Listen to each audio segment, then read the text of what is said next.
Just take a look at this ranch. It has 600 plus acres, been in the Friedlander family for generations. Beautiful vistas, well maintained, well groomed, and because of the county, hopefully it's going to stay this way for years to come. Please meet Tabitha Beal. You are in charge of environmental lands and keeping them in a pristine state. Tell us, what's going on with this particular tract? So this is one of several properties that were first nominated to our new environmental lands program, and so we've evaluated it and we're working towards pursuing acquisition. Why is it an important piece of property? Well, this property ranked very high in several categories for us: water resources, wildlife, connectivity, and also the manageability of the site. So why don't we take that one at a time? There's some unique wildlife here, such as what? Well, you have to see the sandhill cranes just over our shoulders in the background along the pond. There's also additional wading birds like ibis and waterfowl of those sorts. But there's crested caracaras, there's bobcat, there's fox squirrels, and the list just keeps going on of the wildlife that are currently calling this place home. Sandhill crane, very, very cool, but even more cool is whooping crane. Now, there are very few of those left in the state, yet there is one here. What does that mean? It is a special opportunity to be able to see a whooping crane, and this bird here that's on this site was a part of an experimental population that was reintroduced to central part of Florida here, and luckily that bird has called this place home. Something else that's called its place home, and I'm using language a little bit loosely here, but there's a special kind of plant that scientists once thought was extinct or very close to extinct. That is exactly right. There's a plant called ziziphus. Has a little bit of a unique name. It's a unique looking plant as well.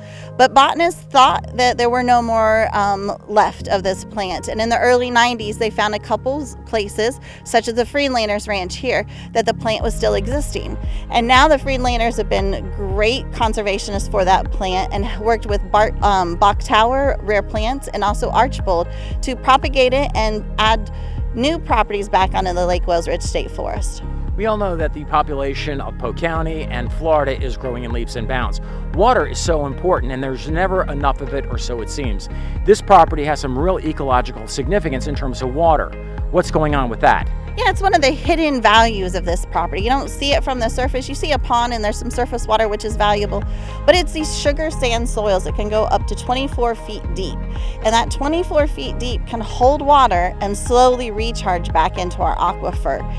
When we see water sheet flow over an area into creeks and canals and out rivers, we're losing that water. It's going out to the Gulf of Mexico or down to the Everglades. But here on this property is where it's truly recharging the liquid heart of Florida.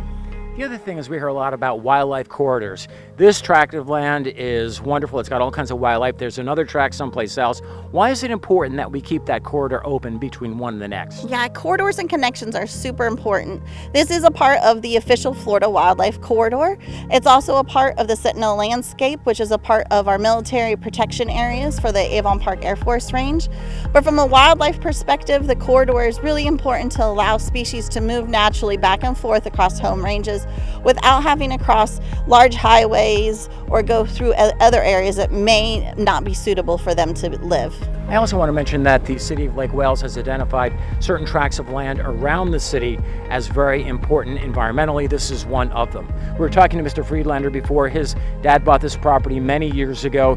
He eventually moved here. The Friedlanders lived here. They raised their kids here. And now, because of programs like this, hopefully this kind of vista that you see behind us is going to be preserved for people well into the future.